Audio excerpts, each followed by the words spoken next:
Bismillahirrahmanirrahim. Assalamualaikum warahmatullahi wabarakatuh.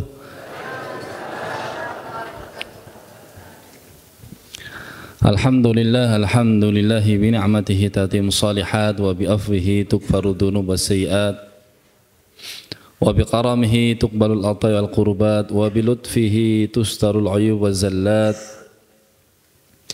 Asyhadu an la ilaha illallah wa asyhadu anna Muhammadan abduhu wa rasuluhu la nabiyya wa la rasula ba'dah, amma ba'd. Allahumma 'allimna bima yanfa'una wanfa'na bima 'allamtana wa zidna 'ilma. Allahumma la sahla illa ma ja'altahu sahla wa anta taj'alul hazna idza syi'ta sahla. Allahumma ansuril islam wal muslimin wa ansuril mustad'afina fi Palestin wa kun aunan wa mu'inan lahum waftah lahum futuhal arifin waftah lana futuhal arifin, Allahumma amin. Bapak-bapak dan ibu-ibu, para santri yang dirahmati Allah Subhanahu wa taala, alhamdulillah, segala puji bagi Allah Subhanahu wa taala yang telah memberikan kita nikmat yang paling besar, nikmatul Islam dan nikmatul iman, masih mengukir dalam dada kita, masih bisa menggerakkan kaki kita ke masjid Allah, kita masih diundang menjadi tamu-tamu Allah Subhanahu wa taala. Maka ini semua menjadi nikmat yang terbesar yang patut kita syukuri. Karena kebanyakan dari kita belum bisa merasakan betul-betul akan nikmat iman tersebut ketika nanti di akhir zaman.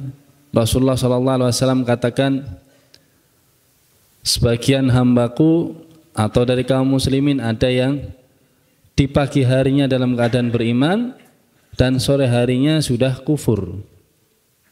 Secepat itu. Maka sebagai bentuk menjaga nikmat Islam dan iman tersebut, kita meminta kepada Allah Subhanahu wa taala taufik dan hidayah, restunya Allah Subhanahu wa taala. Lewat apa? Lewat ta'lim, lewat pengajian, lewat menghadiri majelis zikir, lewat menghadiri majelis-majelis yang dikatakan di sana raudhatun min riyadil jannah. Jadi taman dari taman-tamannya surga. Menawi kita semuanya ini mau ke raudhah, kan namanya taman surga niku kathah, Pak. Salah satunya di mana? Salah satunya yang pakem, betul-betul pakem itu nggih, raudhahnya Rasulullah SAW, yaitu di antara bilik kamarnya Rasulullah sampai mimbarnya. Menawi jangan nanti diberikan rezeki untuk berangkat umrah, Allahumma amin. Itu nanti biasanya ada sesi untuk masuk ke raudhah. Dikatakan di situ taman dari taman-taman surga. Jadi kebiasaan orang yang nanti Allah Subhanahu wa taala akan masukkan ke dalam surga sudah nampak itu bekasnya atau penampilannya di bumi, Bu. Jadi ketika seseorang itu nanti berangkat umrah, biasanya ada sesi masuk raudhah atau masuk di antara tempat biliknya Rasulullah SAW sampai mimbar. Nah, itulah dikatakan raudhatun min riyadil jannah, taman dari taman-taman surga. Maka enggak usah jauh-jauh ke sana. Kalau memang kita belum ada rezeki yang Allah Subhanahu wa taala jadikan syarat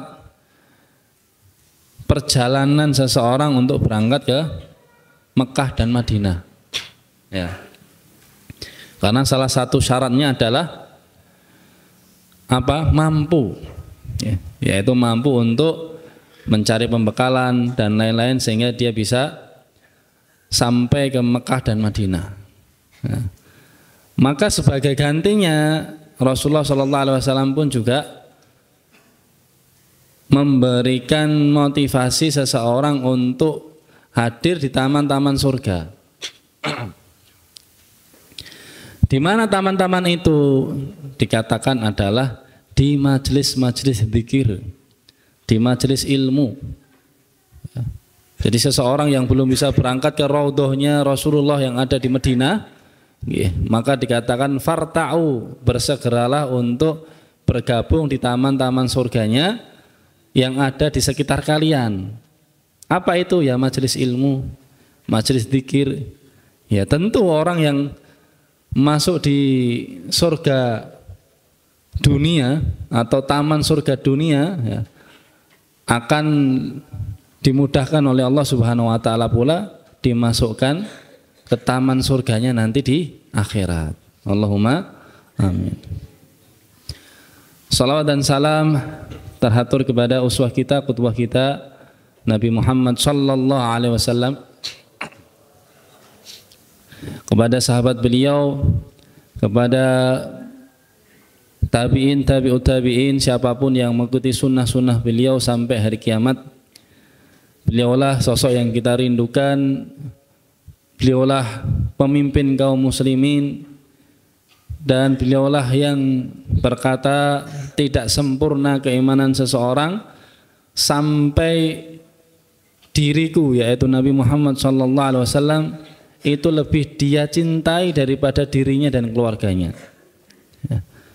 Maka patut kalau seandainya kita cinta Rasulullah SAW, ya, kita selalu bersolawat kepadanya, selalu mengingatnya, bahkan dikatakan dalam setiap sholat kita, Pak.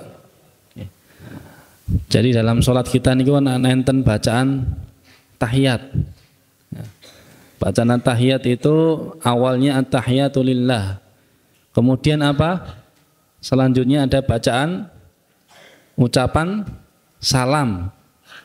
Gitu Ibu-ibu? Nggih. Salamnya pripun Ibu? Salamnya gimana? Assalamu alayka ayyuhan nabiyyu. Assalamu alayka ayyuhan nabiyyu. Ya. Jadi ketika seseorang itu hendak mengucapkan salam dalam at-tahiyatnya, at-tahiyatul mubarakatuh salawatu thayyibatu lillah, assalamu alayka ayyuhan nabiyyu wa rahmatullah. Ya. Jadi ketika seseorang mengucapkan salam kepada Nabi, beberapa ulama mengatakan sebisa mungkin dihadirkan dulu sosoknya. Ya. Sosoknya seperti apa dihadirkan. Orang kalau cinta, orang kalau rindu, biasanya pun sudah tergambar. Membaca sirahnya, membaca syama'ilnya, membaca bentuknya, karakternya dan lain-lain sehingga bisa tergambar. Oh Rasulullah itu bentuknya seperti inilah kurang lebih. Ya. Maka dahulu orang-orang soleh walaupun belum pernah melihat Rasulullah, tapi dalam mimpi muncul, Pak. Ya. Beberapa menit yang lalu sebelum saya masuk sini lihat statusnya ada teman dari Yaman, sempat ngirim teng grup gitu. Ada seseorang syekh ditanya, ya syekh, apakah engkau pernah melihat Rasulullah dalam mimpi? Nah, terus dijawab sama syekh, jadi kalau seandainya seseorang itu pernah melihat Rasulullah, nggak boleh bohong. Ya. Kecuali kalau seandainya disembunyikan statusnya sebagai bentuk biar dia tidak berbangga diri. Karena enten sing nonton Rasulullah ketika bermimpi ataupun ketika dia terbangun, ya, sehingga menjadikan seseorang itu bangga sampai ya, berbangga-bangga di hadapan manusia. Jadi aku loh tahu nonton Rasulullah seperti ini. Nah, itu kan saat ini enten ngoten niku. Nah, tapi kalau seandainya seseorang menyatakan pernah bertemu Rasulullah SAW dalam mimpi, ya hendaknya apa? Ya ketika ditanya tidak boleh berbohong. Ya. Maka dijawab sama syekh tersebut, iya saya pernah melihat Rasulullah dalam keadaannya seperti itu dan tidak perlu diceritakan karena ceritanya sangat panjang. Ya, masing-masing punya cerita masing-masing. Ya, maka ketika seseorang tadi kembali ke at-tahiyat, ya, dalam kondisi at-tahiyat dan kemudian mengucapkan zikir assalamu alayka ayuhan nabiyyu, keselamatan untukmu, doa keselamatan untukmu wahai Nabi, yaitu Rasulullah sallallahu alaihi wasallam, ya, maka dihadirkan dulu sosoknya. Ya, jadi enggak ngasal zikir, enggak ngasal dibaca. Ya. Assalamu alayka ayuhan nabi wa rahmatullah. Ya. Terus kemudian ketika dia beriadah seperti itu, ya, jadi itu kan bentuk latihan. Latihannya seseorang itu apa nggih? Dari sholatnya itu, dari bacaan-bacaan yang dia baca ketika sholat. Maka Allah Subhanahu Wa Taala akan munculkan kecintaan seorang hamba kepada Rasulullah Sallallahu Alaihi Wasallam. Semoga sholawat dan salam tercurah kepada beliau dan siapapun dari kaum muslimin yang memegang teguh sunnah-sunnah beliau sampai hari kiamat. Fa ikhwati fillah azallahu wa iyyakum, bapak-bapak dan ibu-ibu yang dirahmati Allah Subhanahu wa taala. Kita ini sudah masuk di bulan menawi Hijriah. Bulan nopo niki ibu-ibu? Bulan nopo ibu-ibu? Bulan Safar nggih. Tanggal berapa ini? Tanggal 1 napa tanggal 2? Nggih. Enten sing setunggal, enten sing kalih, monggo. Tumut Saudi napa tumut Indonesia ngoten mawon, nggih. Ya. Jadi sepertinya sudah masuk 2, tapi beberapa mungkin ada yang belum terlihat hilalnya, ya. Maka dalam hadis dikatakan kalau seandainya seseorang masuk di bulan baru, bulan Hijriah baru, Pak. Ya, bulan Hijriah baru ini kenapa? Nggih Muharram, Safar, Rabiul Awal, Rabiul Akhir, ya, Jumadil Awal, Jumadil Akhir, itu sampai nanti terakhir Dzulhijjah, itu ada 3 hari pertama biasanya seseorang itu melihat namine hilal. Ya. Hilal ini kenapa? Bulan anak bulan yang baru lahir. Biasanya sampai hari atau malam ketiga kelihatan kecil, bertambah lagi. Nah, maka disunahkan seseorang ketika melihat hilal ataupun ketika di awal bulan Hijriah disunahkan untuk membaca doa, ya, doa melihat hilal atau doa agar dijadikan hilalnya dan bulannya penuh dengan kebaikan dan keberkahan. Ya. Maka dibaca di sana, Allahumma ahilluhu lana bil amni wal iman was salamati wal islam. Ya Allah, jadikanlah hilal ini, bulan ini untuk kami menjadi sebuah keberkahan, menjadi limpahan keamanan, ya. Karena keamanan itu diminta hari ini, ya, banyak sekali dari kaum muslimin yang tidak merasakan keamanan tersebut. Ya. Kalau kita tahu, kalau kita buka mata melihat di sosial media, jenengan ningali teng YouTube dan lain-lain, itu informasi Palestina itu kan luar biasa. Ya. Bagaimana kaum muslim yang di sana untuk memperoleh keamanan saja itu tasih, ya, delik teng pundi tasih diburu. Ya, teng rumah sakit seharusnya yang dijadikan tempat untuk persembunyian paling aman, ya, kan sipil teng mriku itu nggih, orang sudah sakit terus dimasukkan rumah sakit tesih diburu, ya. Maka bagaimana mensyukuri nikmat aman ini yang ada dalam diri kita perlu disyukuri, termasuk dibaca tadi doanya, Allahumma ahillu lana bil amni wal iman. Ya Allah, limpahkanlah bulan ini, hilal ini untuk kami dengan segala keamanan yang nanti Engkau akan berikan, ya. Jadi diminta keamanan itu, ya. Dan ini mengingatkan kembali untuk jamaah yang hadir, nanti ngapunten insyaallah akan ada kotak infak yang beredar, ya. Itu nanti akan digunakan untuk donasi kita, penggalangan kita untuk Palestina, ya.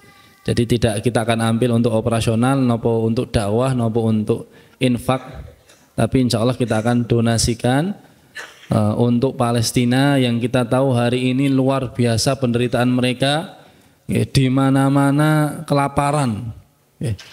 Jadi di mana-mana dari yang paling kecil sampai yang mbah-mbah paling tua itu antri untuk nyari makanan. Ya, informasi tepung masuk itu nggih baru 1 hari yang lalu, Ibu. Ya. Jadi orang bawa tepung, ada yang sedang antri tepung dibom, ya, meninggal. Ada yang sedang antri makanan nggak kuat, sempoyongan terus habis itu meninggal. Ya. Jadi itu kondisi hari ini di Palestina, kita harus betul-betul peka juga, ya, minimal lah apa yang memang kita miliki, ya, ikut membantu mereka, sama seperti halnya dalam sebuah hadis, ya. Enten seorang perempuan yang waktu itu keluar dari rumahnya mengunci kucing yang ada dalam rumahnya. Tahu-tahu apa? Di akhirat Allah Subhanahu wa taala beri azab gara-gara dia mengunci kucing, membiarkan kucing di dalam rumahnya enggak dikasih pakan. Ya, diazab gara-gara seekor kucing. Ya, sedangkan kita kaum muslimin ini punya harta, ya, tapi bagaimana bisa kita membiarkan kaum muslimin yang ada di Palestina di sana kelaparan sampai mati, sampai meninggal, yang dia bukan, ya, hewan, lebih mulia dari hewan, orang Islam yang harus kita bantu, ya. Maka nanti mohon kiranya infak yang masuk insya Allah kita akan salurkan untuk Palestina, ya. Adapun nanti kalau seandainya belum sempat ajeng infak langsung bisa disalurkan ke kami atau bisa disalurkan ke pondok, ya. Fa ikhwati fillah, bapak-bapak dan ibu-ibu yang dirahmati Allah Subhanahu wa taala, berkaitan dengan bulan Shofar, ya. Kita pagi ini insya Allah akan membahas satu hadis mawon, Pak. Satu hadis yang Rasulullah SAW di sana sampaikan berkaitan dengan bulan Shofar. Santri-santri beberapa sudah mempelajarinya, ya, tentang kitab tauhid, ya. Di sana Rasulullah SAW bersabda, la adwa wala tiyarata, atau dalam naskah lain wala hamata wala sofara. Maksudnya apa itu? Ya. Rasulullah SAW mengatakan tidak ada penyakit yang menular. Wah, itu pernyataan yang kontroversial. Kok bisa, Ustaz, tidak ada penyakit yang menular? Bagaimana? Nah, ini kan memaknai satu hadis itu tidak bisa ditelan mentah-mentah. Ya. Jadi jangan nanti kita dengarkan hadis jadi setiap obat, ya, habbatus sauda sifaun likulida, itu bisa menggunakan habbatus sauda, ya. Jadi setiap penyakit bisa disembuhkan dengan habbatus sauda. Nah, ditelan mentah-mentah hadis tadi sehingga ada orang yang setiap sakit dikasih habbatus sauda, setiap sakit dikasih habbatus sauda, ya. Sampai ada yang mengatakan gara-gara seringnya dia minum habbatus sauda, enggak ngerti penjelasannya. Ya, niku enten sing sampai terkena napa niku ibu-ibu, kanan kirinya itu kan biasanya enten ginjalnya kena gara-gara dia keseringan minum habbatus sauda tapi nggak ngerti maksudnya habbatus sauda itu untuk sakit apa. Nah ini penting, ya. Jadi menempatkan satu hadis pada satu tempatnya. Habbatus sauda adalah obat dari segala penyakit. Penyakit apa? Nah, segala penyakit yang sifatnya demikian. Ada yang mengatakan sifatnya panas lah, ya, diobati dengan habbatus sauda, ya. Wallahu taala alam. Kita kembali kepada hadis tadi. Wala adwa. La adwa, tidak ada penyakit yang menular. Apakah seluruh penyakit enggak menular? Nah, itu nanti kita akan bahas, ya. Wala hamata. Walahamata itu tidak ada yang dibawa dari kemadharatan oleh burung hantu. Jangan ngertos burung hantu? Nah, yang biasanya teng sawah malam-malam, tapi teng mriki nggih biasanya daerah agak bawah niku nek teng mriki beberapa ditemui lah ya. Maksudnya gimana tidak memberikan madharat? Nanti insya Allah kita akan bahas. Wala safaro, yang terakhir, dan tidaklah bulan Safar itu memberikan madharat, memberikan bahaya. Ya. Wa ikhwati fillah, bapak-bapak dan ibu-ibu yang dirahmati Allah. Ya. Yang pertama, la adwa. La adwa itu tidaklah ada penyakit yang menular. Rinciannya bagaimana? Rinciannya adalah ketika seseorang itu meyakini bahwasannya penyakit itu menular dengan sendiri. Ya. Jadi kalau ada seandainya seseorang itu meyakini penyakit ini tahu-tahu bisa ngremet sendiri, jalan sendiri, menyebar sendiri, penyakit itulah yang menjadi sebab, bukan Allah Subhanahu wa taala. Ya. Jadi ini belajar tentang tauhid. Belajar tentang keyakinan bahwasanya Allah Subhanahu wa taala lah yang mengatur dari itu semuanya. Sehingga dia meyakini bahwasanya ya penyakit itulah yang menjadikan sakit. Ya. Pernah suatu ketika Rasulullah SAW bersama para sahabatnya. Ya. Kalau seandainya ada unta, ya, unta yang terkena gudik. Ya. Nek sakniki nggih bahasane sapi, nopo kambing sing kena gudik. Ya. Terus kemudian sahabat yang lain bertanya, ini unta ya kalau dibiarkan di situ nanti akan nyebar ke yang lain. Ya. Jadi anggapannya orang jahiliyah dulu, gudiknya ini akan berjalan sendiri dan kemudian ia yang menjadi sebab penyakit. Ya. Bukan Allah Subhanahu wa taala. Ya, jadi bakterinya sendiri yang menyebar. Nah, maka dijawab oleh Rasulullah SAW, fama a'dal awal. Lalu kalau seandainya sakit ini menyebar, unta ini bisa menularkan penyakit, lalu siapa unta pertama yang menjadikan unta ini ya, tertular dari sakit tadi? Jadi unta pertama yang nulari pertama itu sinten gitu. Nah, maka di sini dikatakan kita harus mengembalikan seluruh penyakit tadi, baik yang menular ataupun tidak menular, itu kepada Allah Subhanahu wa taala. Bukan penyakitnya yang menular sendiri. Tatosipun kita ini nonton tiang sakit itu sudah jijik sendiri. Ya, sudah enggak mau mendekat sendiri. Ya, tidak dikembalikan kepada Allah Subhanahu wa taala, inilah yang bermasalah. Ya.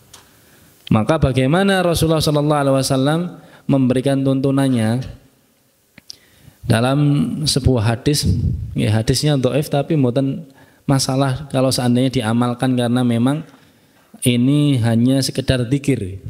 Ya.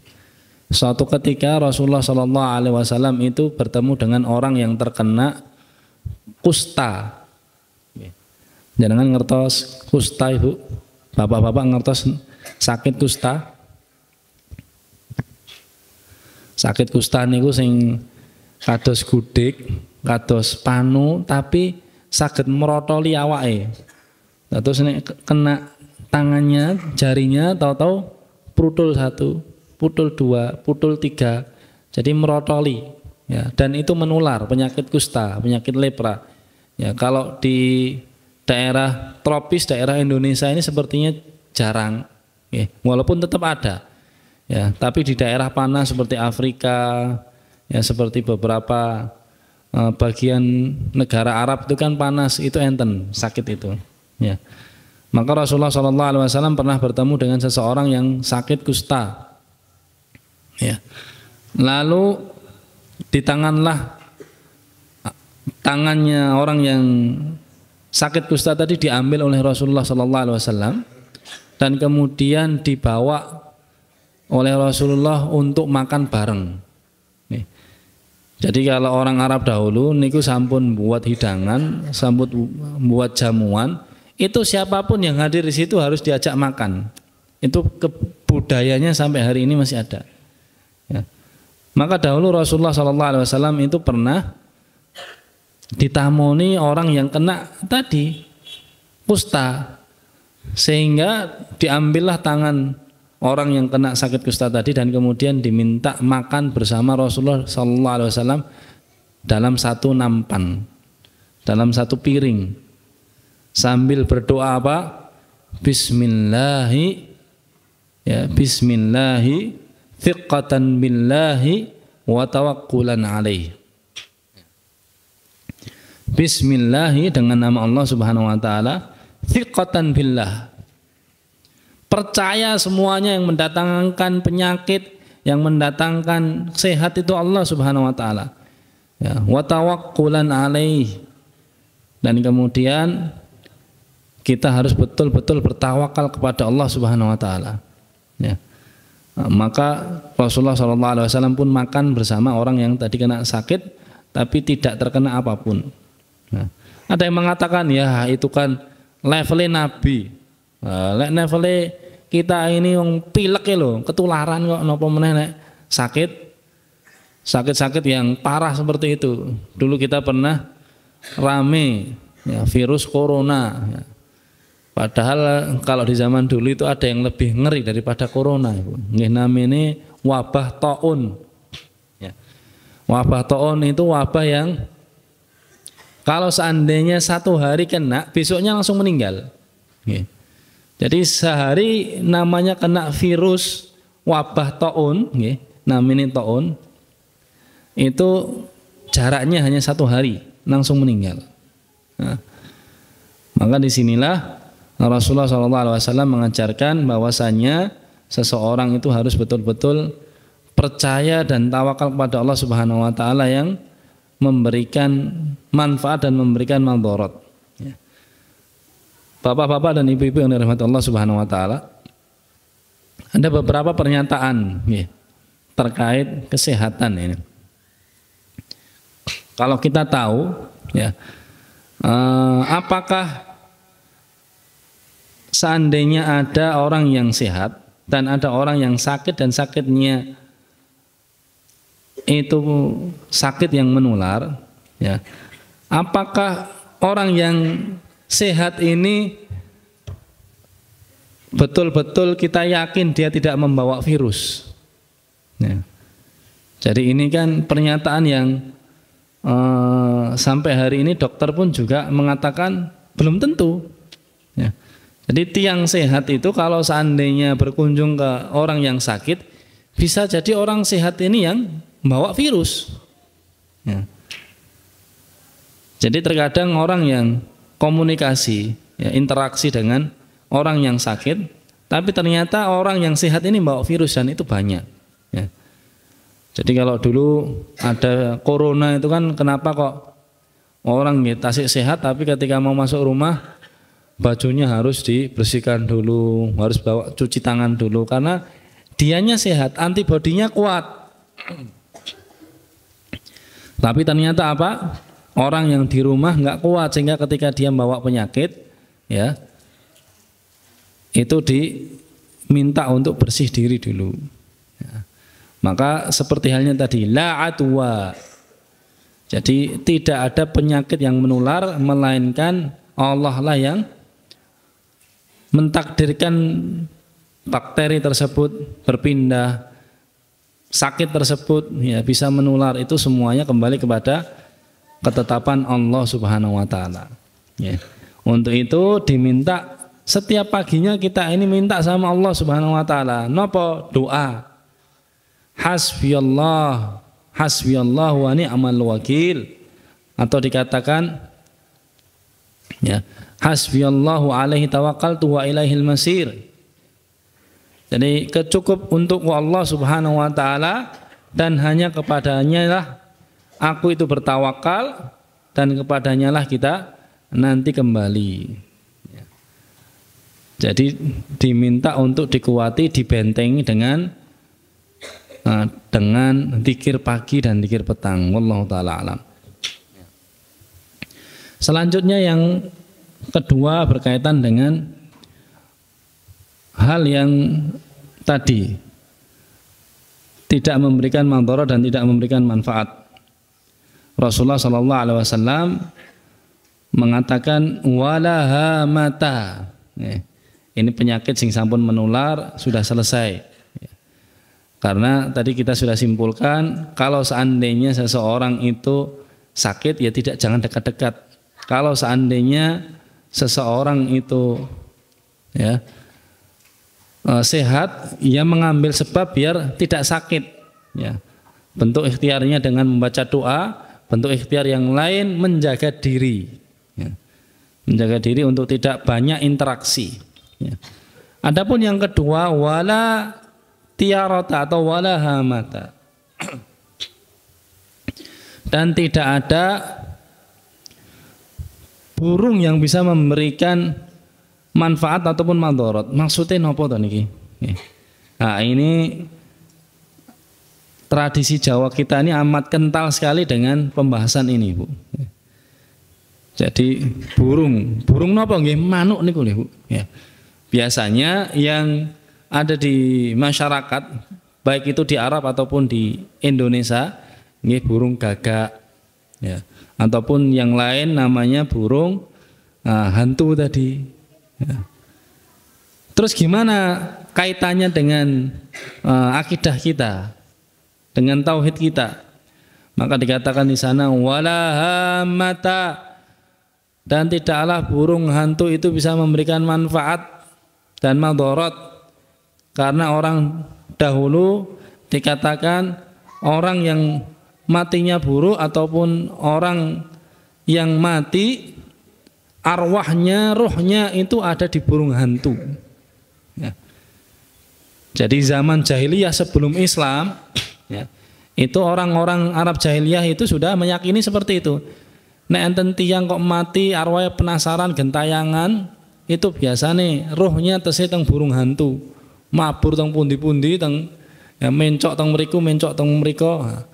Itu orang zaman dahulu masih punya akidah ataupun keyakinan seperti itu ya. Sehingga Rasulullah SAW mengatakan wala hamah ya, wala hamah, tidak ada burung hantu yang bisa memberikan madharat dan manfaat ya.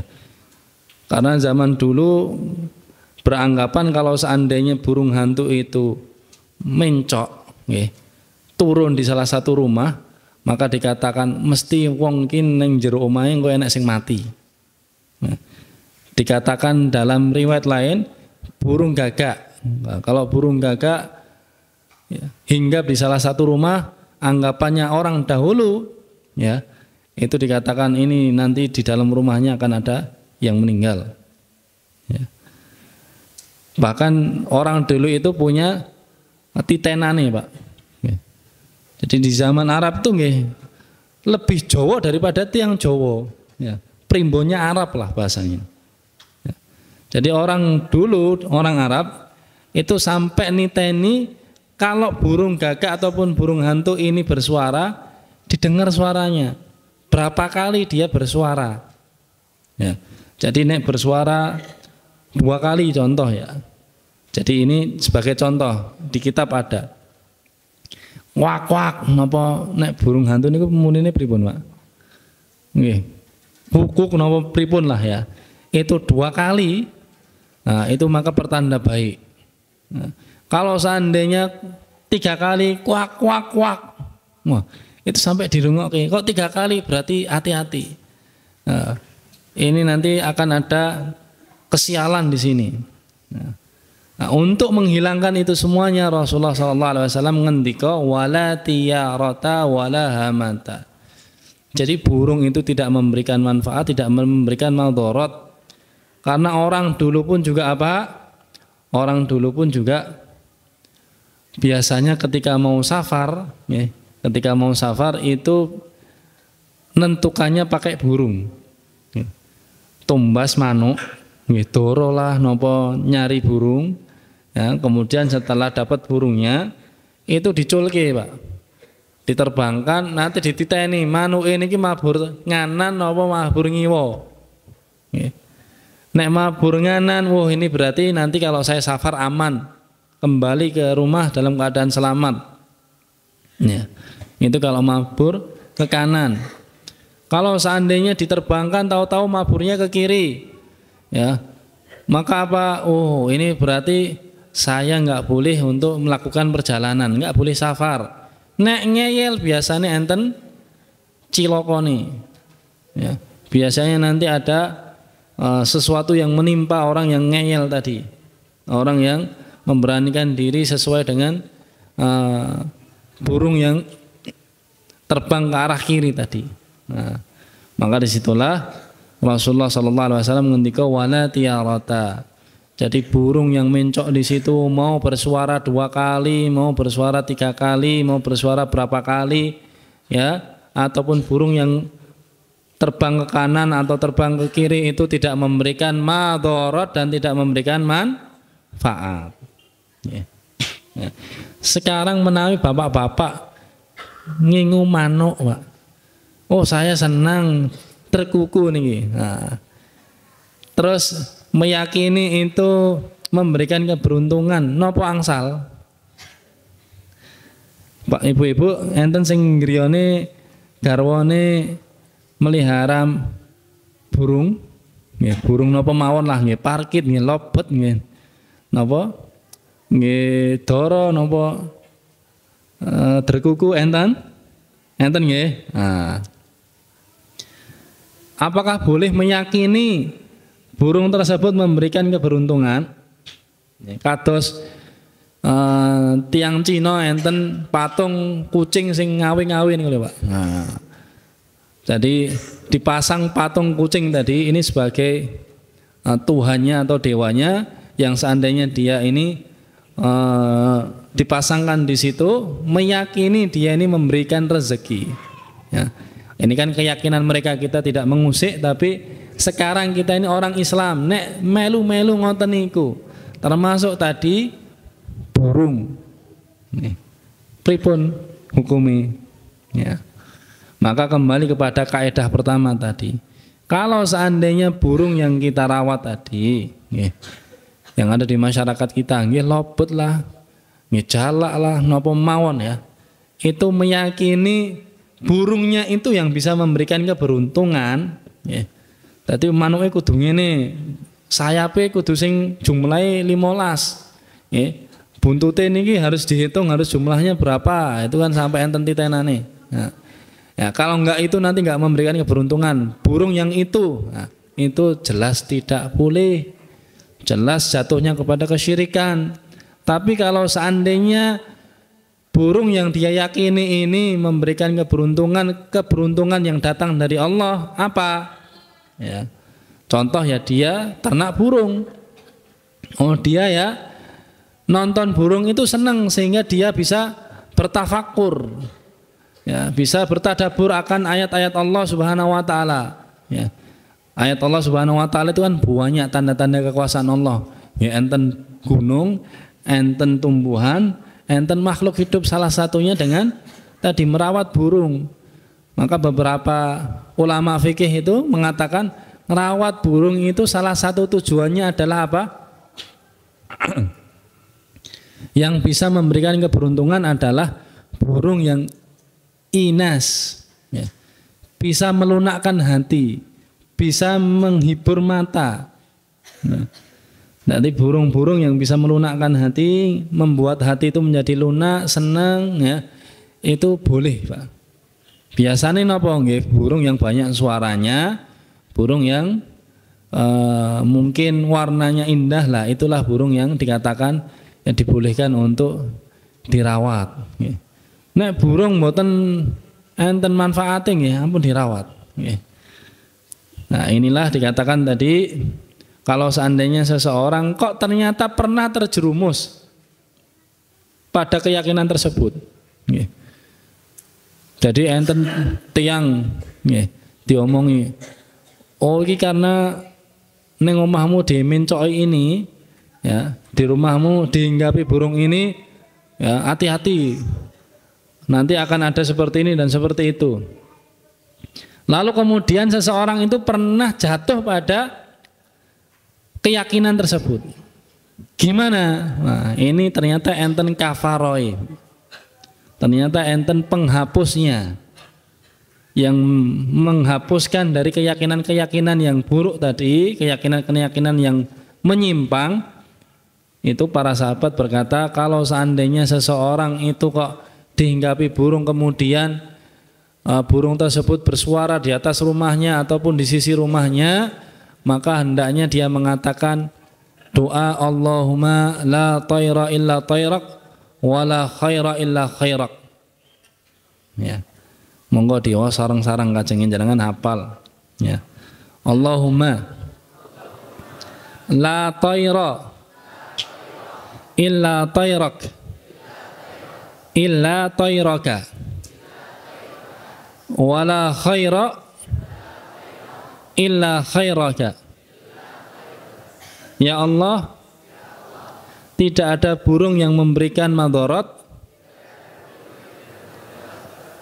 kecuali burung yang sesuai dengan ketetapan-Mu, dan tidak ada kebaikan melainkan kebaikan yang datang dari-Mu. Ya. Ataupun dalam makna lain, wala tayra illa tayrak, itu tidak ada kesialan kecuali nasib buruk yang memang datang dari-Mu ya Allah. Nah, maksudnya seperti itu. Jadi semuanya datangnya dari Allah Subhanahu wa taala, sehingga lengkaplah rukun iman kita. Rukun iman itu enten namine al-imanu bil qada'i wal qadar. Beriman dengan takdir yang baik ataupun yang buruk. Ya. Maka semuanya harus datang dari Allah Subhanahu wa taala, ya. Termasuk tadi, ya, kalau pernah meyakini bab tersebut, maka segera doa seperti halnya doanya para sahabat. Dikatakan yang berkata itu adalah sahabat namine Abdullah ibnu Umar, ya, radhiyallahu taala anhu, berkata Allahumma la tayra illa tayrak wa la khaira illa khairak. Ya Allah, tidak ada kesialan kecuali kesialan yang datang dari-Mu, dan tidak ada, ya, keburukan tidak ada kebaikan melainkan kebaikan yang datang dari-Mu. Ya. Itu berdoa bab tersebut. Dan yang terakhir enten namine wala sofaro, bulan sofar. Ya. Wala sofaro. Kenapa kok bulan sofar? Ternyata orang Arab jahiliyah dulu nggih enten bulan pantangan. Salah satu bulan yang pantangan bagi orang Arab jahiliyah dulu niku bulan Sofar. Nek tiyang Jawa mriki beberapa enten sing tesih meyakini bulan Suro. Nek tiyang Arab bulan Sofar. Ya, maka Rasulullah berkata wala Sofara, bulan Sofar itu tidak memberikan madarat, ya, begitu pula tidak berdampak apa-apa. Ya. Maka disitulah Rasulullah SAW, ya, menentangnya. Apa masyarakat Arab jahiliyah dulu menjadikan bulan Syawal itu pantangan untuk menikah. Ya, nek teng mriki nggih bulan Suro pantangan untuk menikah. Kalau orang Arab dahulu bulan Syawal. Maka Rasulullah SAW pun menikah di bulan Syawal. Ya. Untuk menghilangkan, ya, animo tersebut. Ya. Terus bagaimana bulan Muharram? Ya, maka Rasulullah SAW menjadikan bulan yang agung, bulan yang mulia, mengawali awal tahun Hijriah dengan bulan yang haram. Maka dikatakan orang yang beramal pada amalan tersebut lebih mulia. Ya, termasuk orang yang nikah, ya, kalau di bulan Muharram, bulan Suro itu malah pahalanya lebih mulia daripada bulan-bulan yang lain. Ya. Bahkan di bulan Syawal kalau seandainya tidak diniatkan untuk ikut Rasulullah. Contohnya gimana? Contohnya dia nggak tahu ternyata nikah di bulan Syawal itu sunnah. Terus kemudian dia nikah di bulan Muharram, itu lebih baik. Ya, karena bulan Syawal itu bukan bulan haram. Ya. Nah, maka begitu pula bulan Muharram dan bulan Sofar. Bulan Sofar orang Arab dahulu meyakini bahwasanya mereka mengharamkan untuk jual beli riba di bulan Safar.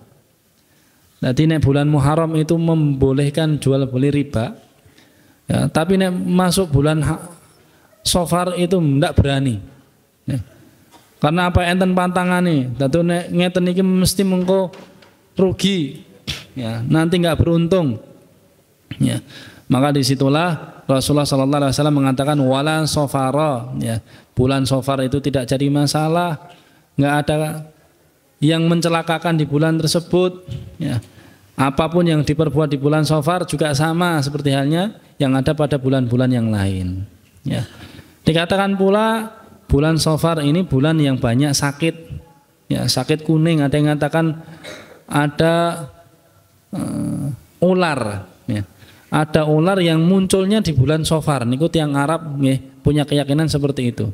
Nah, kalau hari ini, ya, niki nggih kita masuk bulan Safar, kata sing sakit ya karena pergantian musim, ya.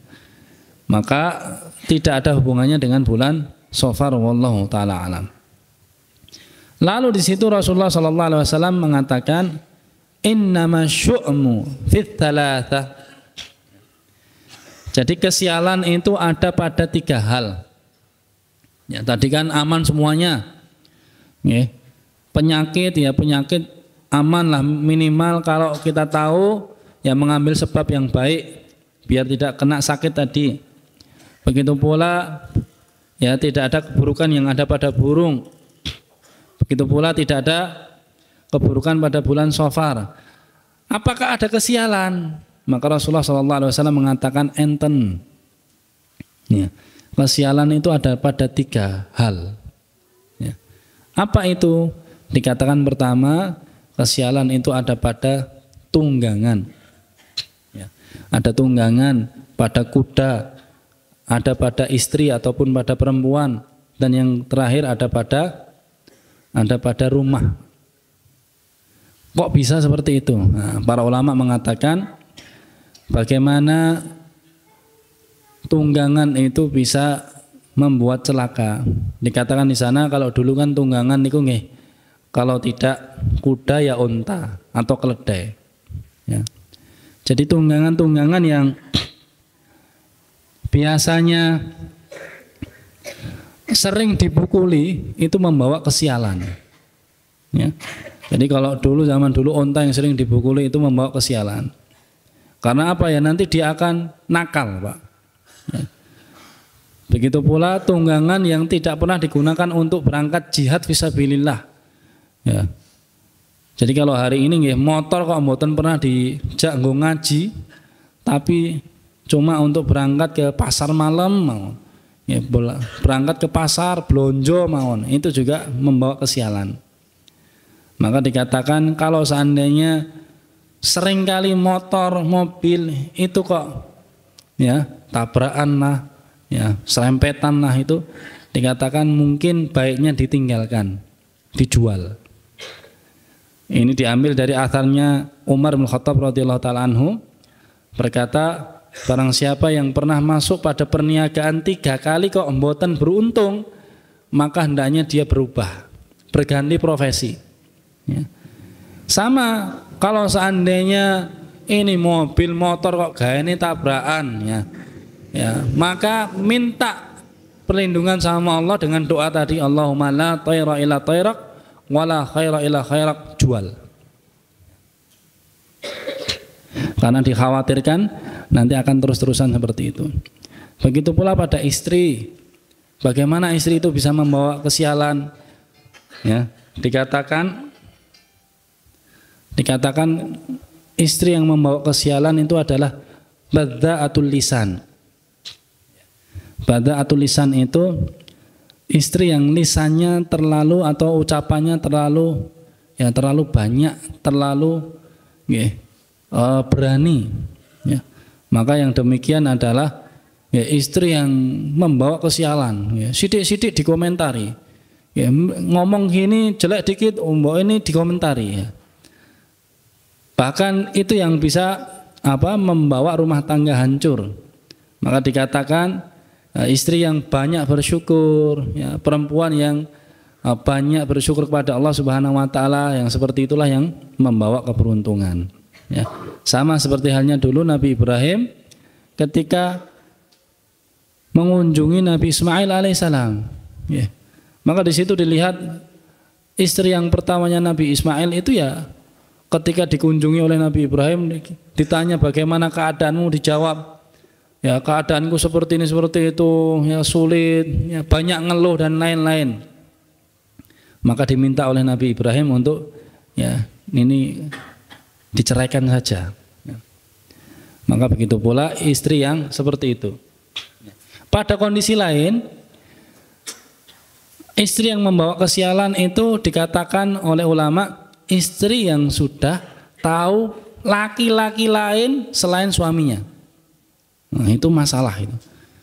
Jadi istri kok sampun ngerti laki-laki lain, pernah jatuh cinta dengan laki lain dan masih pada kondisi yang sama, yang seperti itu membawa pada kesialan. Na'udzubillah min dzalik. Dan yang terakhir, apa yang membawa kesialan? Yang membawa kesialan adalah rumah.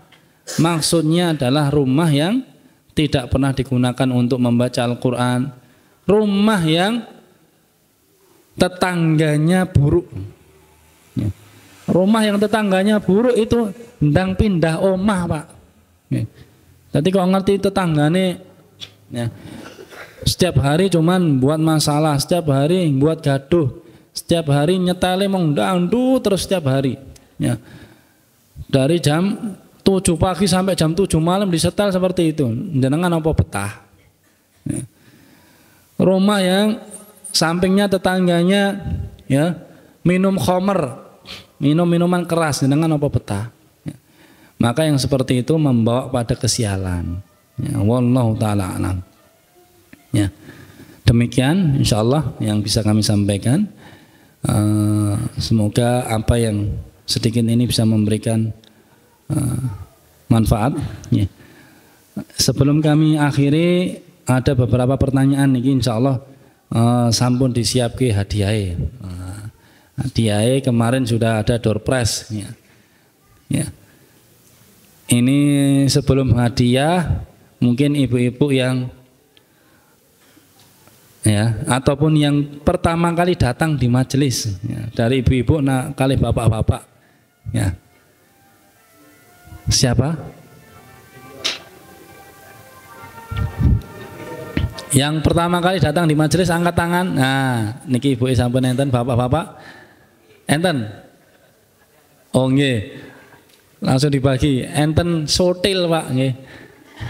Enten sotil tinggi masak-masak, mungkin nek jangan masak kelingan kali Ahad pagi. Nah, berarti insya Allah ajakan untuk Ahad pagi dibagi satu, ibu-ibu satu, nggih. Langsung dikasih sana. Ibu-ibu langsung dikasih juga.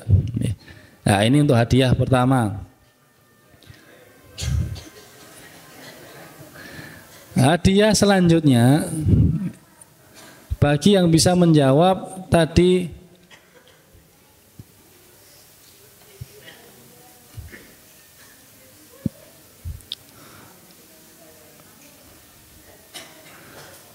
apakah doa yang dibaca ketika masuk di awal bulan Hijriah?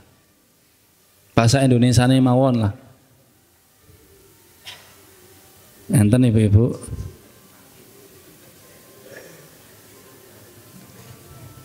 Allahumma nopo. Allahumma bulan Safar berkah nopo pripun? Ada ibu-ibu? Sampun supen? Bapak-bapak sampun supen? Allahumma ahilhu lana bil amni wal iman wa salamati wal islam. Panjang Ustaz, nggih, mboten napa-napa. Berarti hadiahnya untuk bulan depan, nggih. Selanjutnya doa untuk menolak kesialan tadi. Ya, yang terakhir yang kita doa, ya Allah, tidak ada nopo. Ya, kalau seandainya ada burung yang hinggap di salah satu rumah, ya, untuk menghilangkan keyakinan yang buruk, doa nopo niku. Nah, insya Allah ibu-ibu ada yang hafal. Baru saja kita sebutkan. Enten ibu-ibu yang bisa jawab? Ya, monggo, Bu Nini. Nggih, bener. Allahumma la tayra illa tayraka wa la khaira illa khairaka. Ya. Artinya pun ada yang tahu? Hadiah lagi. Tadi kan Arabnya, sekarang Indonesianya.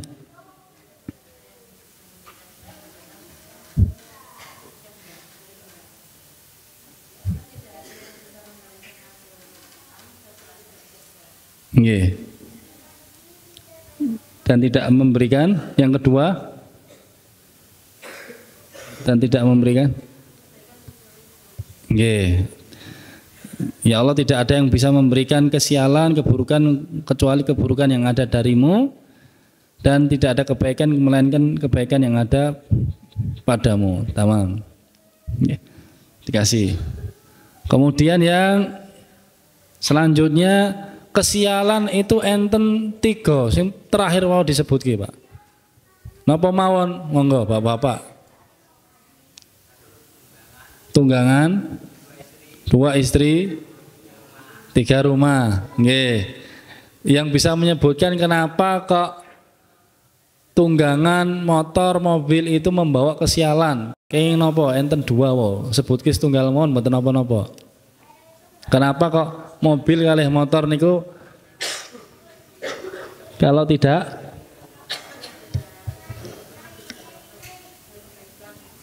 setunggal mau sing jawab, ampun kata-kata sutile terbatas. Nggih, sering dipukuli.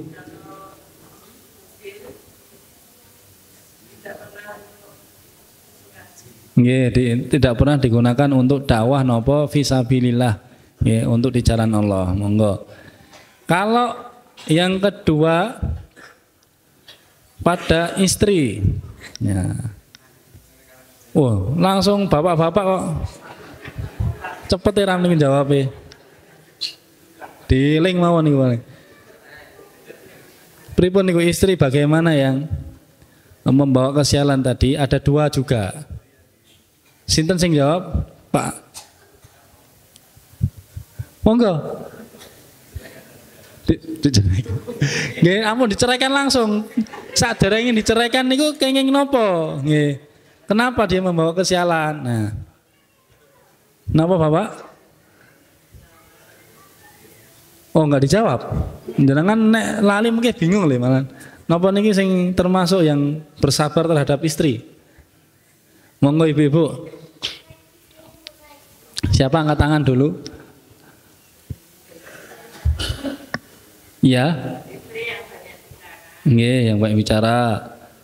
Kemudian sampun cekap niku tok banyak bicara, ngoten. Nah, padahal semua istri niku banyak bicara lho, Bu. Istri yang berkomentar ataupun banyak mengeluh ya kepada suaminya, ya maksudnya kurang bersyukur, maksudnya seperti itu. Monggo diambil. Terakhir nih Pak, ya pada rumah yang bagaimana yang membawa kesialan. Nggih, itu ibu itu, monggo. Nggih, rumah yang tidak pernah dibacakan Al-Quran dalamnya kali.